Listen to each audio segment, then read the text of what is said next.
নওগাঁর নিয়ামতপুরে আদিবাসীদের অধিকার প্রতিষ্ঠা ও ভবিষ্যৎ গঠনে কৃত্রিম বুদ্ধিমত্তার সার্থক প্রয়োগ এই প্রতিপাদ্যকে সামনে রেখে পালিত হল ৯ আগস্ট আন্তর্জাতিক আদিবাসী দিবস। ৯ আগস্ট শনিবার সকাল 10টায় উপজেলা অডিটোরিয়াম থেকে র্যালি বের করে প্রধান সড়ক প্রদক্ষিণ করে আবার উপজেলা অডিটোরিয়াম রুমে এসে শেষ হয়। এ সময় নওগাঁ জেলা কমিটির সাধারণ সম্পাদক অজিত কুমার মুন্ডা বলেন, আমরা আমাদের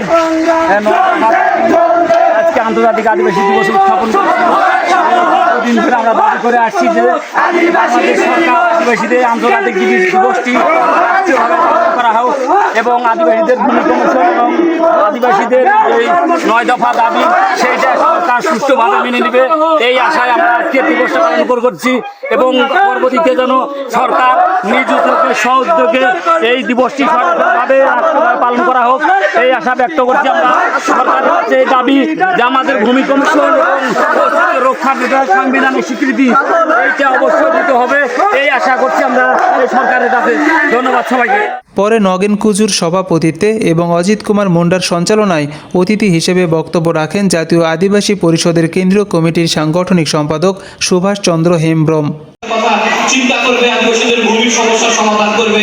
আমরা চিন্তা করেছিলাম আদিবাসীদের যে সাংবিধানিক স্বীকৃতি, সেই সাংবিধানিক স্বীকৃতির প্রশ্নে তারা কাজ করবে।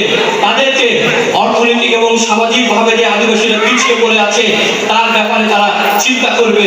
কিন্তু আমরা এই অন্তর্বর্তীকালীন যে সরকার রয়েছে সেখানেও কিন্তু দেখছি এই আদিবাসীদের নামেও তারা কোনো কমিশন করেনি এবং অন্যদিকে আদিবাসীদেরকে যুক্ত করে যে ধরনের কমিশনগুলো হয়েছে বাংলাদেশের উন্নয়নের কথা চিন্তা করে সেই কমিশনগুলোতেও কিন্তু আদিবাসীদের সম্পৃক্ততা তারা হটায়নি।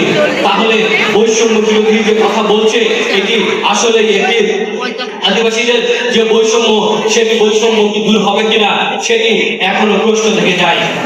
আজকে আন্তর্জাতিক আদিবাসী দিবস আমরা পালন করছি, কিন্তু তারপরেও আজকে আমরা দেখছি আদিবাসীদের যে সংস্কৃতিগুলো রয়েছে, আদিবাসীদের যে বাহা রয়েছে, আদিবাসীদের যে সহায় রয়েছে, আদিবাসীদের যে রয়েছে, উরাওদের যে ফাগুয়া রয়েছে, এই সংস্কৃতিগুলোর কিন্তু রাষ্ট্র এখন পর্যন্ত স্বীকৃতি দেয়নি।